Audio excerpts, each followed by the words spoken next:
আজকে budget announce করা হলো, তাতে দেখা যাচ্ছে যে 7 লক্ষ টাকা গত বছর ছাড় ছিল, এটা বেড়ে গিয়ে 12 লক্ষ টাকা হচ্ছে। তো সাধারণ মানুষের এতে কি সুবিধা হচ্ছে, কি অসুবিধা হচ্ছে? তো সাধারণ মানুষের পক্ষে এটা খুবই একটি ইতিবাচক বাজেট বলে আমি মনে করি। এখানে সরকার যা চেষ্টা করেছেন তার নির্যাসটুকু হলো এই, সাধারণ লোকের জন্য একটু বেশি সাশ্রয় করার পথ খুলে দিয়েছেন। কিভাবে করেছেন? ট্যাক্সের রেট এবং ট্যাক্সের স্ল্যাব দুটোরই পুনর্বিন্যাস করা হয়েছে। তার মানে যে রেট এবং স্ল্যাব অ্যাপ্লিকেবল ছিল বাজেটের পরে তার এফেক্ট হিসেবে অন্যরকম হবে। তার প্রথম কথাটা আপনি অলরেডি বলে দিয়েছেন, এই যে কিছু বেশি সাশ্রয় করার সুযোগ যেটা আমি বললাম সেটা অবশ্যই করতে পারবেন, কারণ একদম স্ল্যাবগুলো চেঞ্জ করার জন্যে নিচের দিকে যারা রয়েছেন তারা ট্যাক্স দেওয়ার দরকার হবে না একটা সার্টেন লিমিট অবধি। অবশ্যই সেটা শর্ত সাপেক্ষ এবং শর্তগুলো আলাদা করে জেনে নেওয়া উচিত হবে। তবে এটা সার্বিকভাবে বলা যায় যে এই বাজেট সাধারণ মধ্যবিত্ত উপার্জনকারীর জন্য খানিকটা হলেও ইতিবাচক হয়েছে। এই যে ইতিবাচকের কথা বলা হচ্ছে, এটা তো বেসিক্যালি নিউ রিজিমে যারা আছেন, হ্যাঁ, এটা তাহলে এটা কি দাঁড়ায়? না, ওল্ড রেজিমের জন্য অর্থমন্ত্রী আলাদা করে নির্দিষ্টভাবে কিছু বলেননি। এই যে সমস্ত কথা যেগুলো আমি বললাম বা যেগুলো উনি সকালবেলা আলোচনা করেছেন পার্লামেন্টে, সেগুলো হচ্ছে সবই নিউ রেজিমের জন্যে। অর্থাৎ ওল্ড রেজিমে যারা এখনো রয়েছেন তাদের জন্য এই সব সুবিধাগুলো মোটেই অ্যাপ্লিকেবল নয়। তার মানে ওল্ড রেজিমে তাহলে আমাদের এবার যদি না ঘোষণা করে থাকেন তাহলে একটু দর্শকদের জন্য একটু ওল্ড রেজিমের প্যাটার্নটা একটু আপনি ক্লিয়ার করে দেবেন। হ্যাঁ, নিশ্চয়ই। তো ওল্ড রেজিমের মূল কথা ছিল কিছু ট্যাক্স সেভিংয়ের বিশেষ পন্থা তারা ব্যবহার করতে পারতেন। এগুলো সেকশন 80C যে পন্থাগুলো সেগুলো ওল্ড রেজিমের জন্যে খুব প্রয়োগ করা যেত। এখন নতুন ব্যবস্থায় সেই জিনিসটা নেই।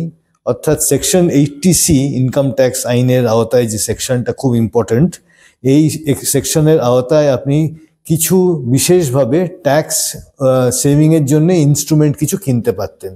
যেমন ধরুন মিউচুয়াল ফান্ডের জগতের সঙ্গে যারা পরিচিত তারা জানেন ELSS, ইকুইটি লিঙ্কড সেভিং স্কিমের কথা।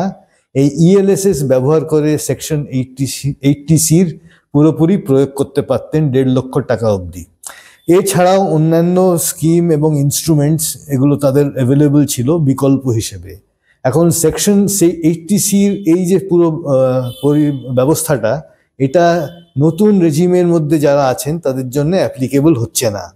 অর্থাৎ এই বাজেটের যেগুলো রয়েছে, যা যা এসছে প্রভিশনস, যেগুলো সুবিধাজনক বলে মনে করা হচ্ছে, সেগুলো সবই নিউ রেজিমের জন্য প্রয়োগ হচ্ছে।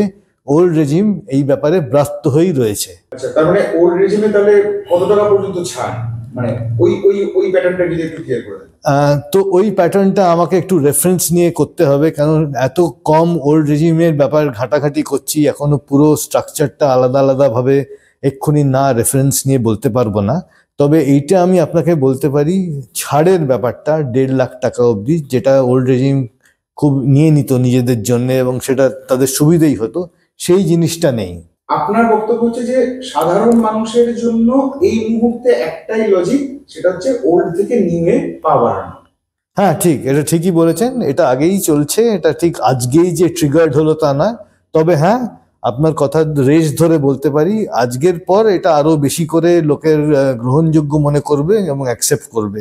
এবং এখনকার যিনি ট্যাক্স পেয়ার, এই প্রজন্মের ট্যাক্স পেয়ার, আমরা ধরে নিচ্ছি তিনি নিউ রেজিমের মধ্যেই আসবেন। একটা জিনিস মানে এখানে আরেকটা কনফিউশন তৈরি হচ্ছে, মানে তার মানে কি কেন্দ্রীয় সরকার খানিকটা পুশ করছে যে ওল্ড থেকে যেন নিউ এর মানুষজন যান? ঠিক, একভাবে দেখতে গেলে এই পুশ কথাটা হয়তো একটু স্ট্রং একটা ওয়ার্ড, কিন্তু হ্যাঁ, নিয়ম কানুন যে বা রীতিনীতি যেভাবে দিকে যাচ্ছেন, গভর্নমেন্ট যা চাইছেন করতে, আমার মনে হয় যে সবাইকারই ইচ্ছে, অথরিটিসদের ইচ্ছে যে ওল্ড রেজিমটাই আস্তে আস্তে বড় হয়ে উঠুক এবং নতুন আবির্ভূত যারা ট্যাক্স পেয়ার আছেন, নতুন যারা উপার্জনকারী, তারা প্রথম থেকেই ওল্ড রেজিম ছেড়ে নিউ রেজিমের কথা ভাবতে পারেন। একটা নেগেটিভ ভাইবো এই বাজেটের মধ্যে দিয়ে এই নিউ রেজিমকে প্রমোট করার মধ্যে দিয়ে আসছে, সেটা হচ্ছে মানে বলা হচ্ছে যে আসলে LICর মতন আমাদের সরকারি যে সংস্থা যেগুলোর উপর ভরসা করে আমাদের বাবা কাকাদের শুরু করে আমাদেরও জেনারেশনের একটা বড় পোর্শন টাকা জমিয়েছেন, এই ধরনের সংস্থাকে আর প্রমোট করতে চাইছে না সরকার, সেই কারণে কি ব্যাপারটা, মানে আপনার কি মনে হয়?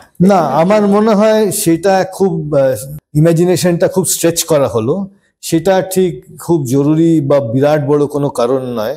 বরং আমি বলবো এলআইসির ওপর সরকার নিশ্চয়ই অনেক রকম ভরসা রেখেছেন এবং ভীষণ বড় দায়িত্ব দিয়ে রেখেছেন, এবং সত্যি আজকের মার্কেটে এলআইসির একটা বিরাট অংশীদারি আছে, not only as the largest insurance company but also as a very important investor in the market.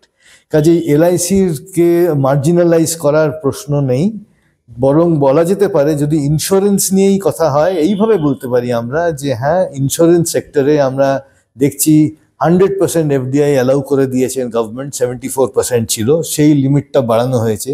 সেটা ইন্স্যুরেন্সের জন্য বিশেষভাবে ইতিবাচক বলে মনে হচ্ছে, কারণ এর কারণে হয়তো আসল আম আদমির কাছে নতুন ইন্স্যুরেন্স কোম্পানি পৌঁছে যেতে পারে, নতুন ধরনের বিকল্প আসতে পারে, নতুন প্রোডাক্ট ইত্যাদির ওপর ইনভেস্টমেন্ট হতে পারে বিদেশি কোম্পানির দৌলতে।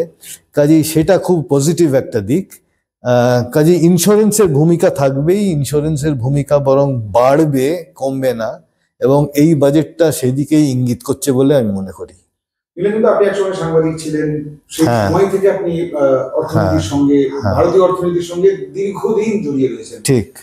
এই বাজেটে কি একটা ব্যাপার খানিকটা হলেও ধোঁয়াশার মধ্যে রাখা হলো? 12 লক্ষ টাকা ছাড়ে যাওয়া হলো, কিন্তু জিএসটি 18% রয়ে গেল, যে খারাপ ছিল সেটা আলটিমেটলি থেকেই গেল। হ্যাঁ, মধ্যবিত্ত মানুষ যিনি খরচ করেন, যিনি কনজামশন করেন, যাকে জিনিসপত্র চাল ডাল তেল নুন কিনতে হয় এবং তার বাইরে গিয়েও একটা অন্যরকম সব জিনিসপত্র সংসার চালানোর খাতে খরচ করতে হয়, তার জন্য জিএসটির যে এই মেনেস বা জিএসটির যে এই ইস্যুটা, এটা তো অপরিবর্তিত অবস্থায় রয়ে গেল এবং এতে কোনো রকম চেঞ্জ নেই। জিএসটির রেট যদি কোনোদিন রেশনালাইজড হয়, গভর্নমেন্ট যদি সত্যি জিএসটির রেটকে পুনর্বিন্যাস করতে ইচ্ছুক হয়, তাহলে অবশ্য অন্যরকম হয়ে যেতে পারে। তবে বি দ্যাট অ্যাজ ইট মে, এখন যা পরিস্থিতি, গভর্নমেন্ট মোটামুটি 1,70,00,000 টাকা জিএসটি থেকে তুলেছে এই গত মাসে। এই মাসের ফিগার আর কয়েকদিনের মধ্যে আমরা দেখতে পাবো। সার্বিকভাবে বলতে হয় যে জিএসটির যে রোল গভর্নমেন্ট দিয়েছে, বেঁধে দিয়েছে, এবং জিএসটি যেভাবে আগামী দিনে যে অংশভাবে নেবে আমাদের দেশের ইকোনমিতে, সেখানে জিএসটির প্রবলেমটা বা ইস্যুটা একদম ওইভাবেই রয়েছে। গভর্নমেন্টকে টাকা তুলতে হবে, কনজামশন করতে হবে, আমাদের জিএসটি দিতে হবে, এটাই হচ্ছে সার সত্য। যে মানুষ 20,000 টাকা মাইনে পান আর যে মানুষ 1 লাখ টাকা মাইনে পান, তাদের মধ্যে তো একটা অবস্থানগত ফারাক রয়েছে। ঠিক। এই যে ট্যাক্স উঠে গেল, এতে নিম্নবিত্তের কি বিরাট কিছু পরিবর্তন হবে? একেবারে বটম অফ দ্য পিরামিডে যারা আছেন তাদের হয়তো জীবনযাত্রায় কি তাদের জীবনযাত্রার মানে কোনো রকম বিরাট পরিবর্তন হবে না। তবে যেখানে পরিবর্তনটা হতে পারে সেটা হচ্ছে কারো কয়েক স্তর উপরে যারা উপার্জন করছেন এবং একটা সার্টেন লিমিটের নিচে উপার্জন করছেন, তাদের যে ট্যাক্স দেওয়া থেকে বিরত থাকবেন তারা, সেটা অবশ্যই তাদের হাতে কিছু বেশি সাশ্রয় করতে পারবেন, কিছু বেশি টাকা থাকবে। সেটা দুটো খুব স্ট্রেট উপায় আছে, আমরা ভাবতেই পারি এবং সাধারণভাবে এইভাবেই লোকে ভাববেন। এক, আরেকটু বেশি কনজামশন করার স্কোপ পাবেন, অর্থাৎ মুদ্রাস্ফীতি ইত্যাদি নানা কারণে কনজামশনে একটা ভাঁটা পড়েছে, আমরা তো বুঝতেই পারছি চতুর্দিকে ফিগার্স যদি দেখি। প্রিমিয়াম কনজামশন খুব বিরাট রকম হচ্ছে, কিন্তু নিচের দিকে কনজামশনে খানিকটা টান পড়েছে, স্পষ্টতই হয়েছে সেটা। সেইখানে কনজামশনের জন্য কিছু বেশি স্পেয়ার করতে পারবেন।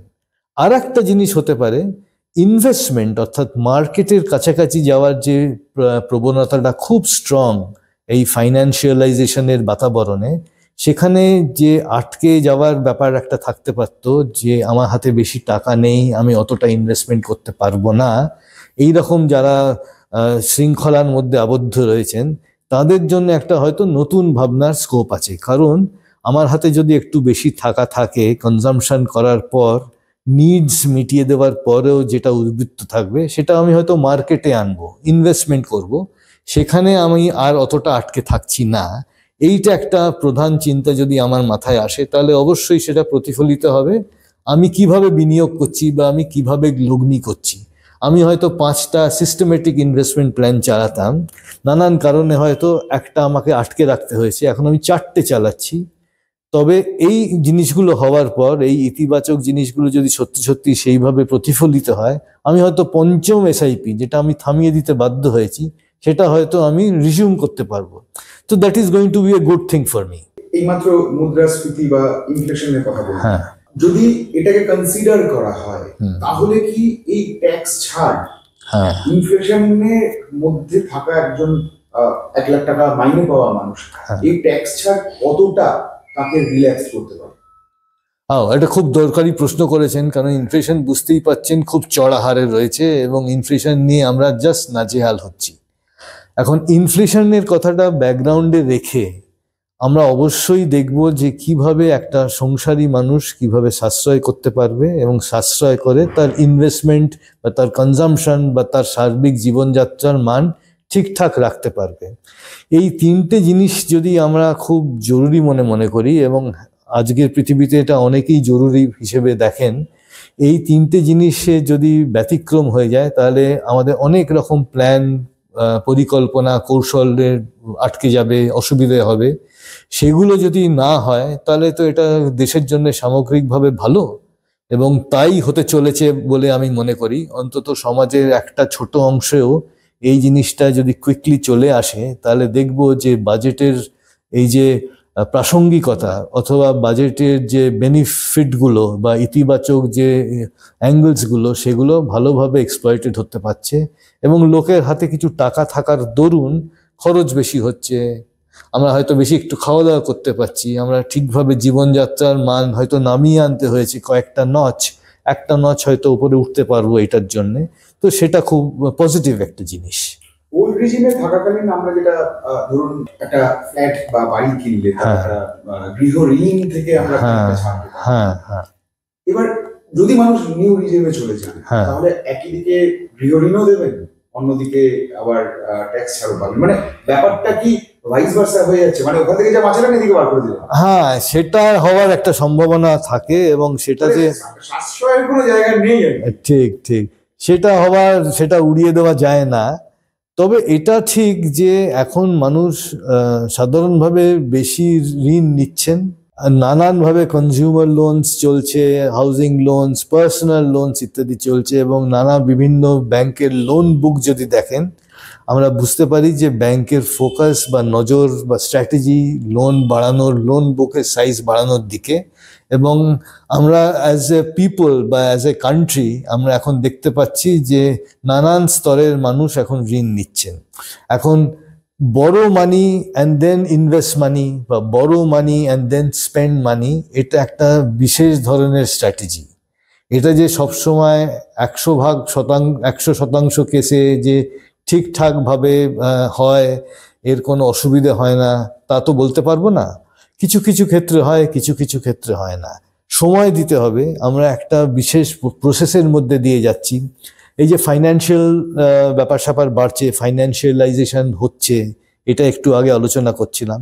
তার সঙ্গে জুড়ে যদি দেন এই ব্যাপারটা, এই যে ঋণ নিচ্ছি আমরা, ঋণ নেওয়ার প্রবণতা বাড়ছে, আমরা ঋণ আরো গ্রহণযোগ্য মনে করছি, পুরো কনসেপ্টটা কেন হচ্ছে? কেন আমাদের প্রতি জেনারেশনে অ্যাটিটিউড চেঞ্জ হচ্ছে এবং প্রতিবার আমরা দেখতে পাচ্ছি যে এক ধরনের ট্রেন্ড সরে গিয়ে অন্য ধরনের ট্রেন্ড আসছে। তো এটা তো বিবর্তনের একটা অংশ, এইভাবেই আমাদের দেখতে হবে। অনেক ধন্যবাদ আপনাকে, আমাদের দর্শকদের খুব ভালোভাবে ব্যাপারটা বুঝে। রাইট, ঠিক আছে, থ্যাংক ইউ।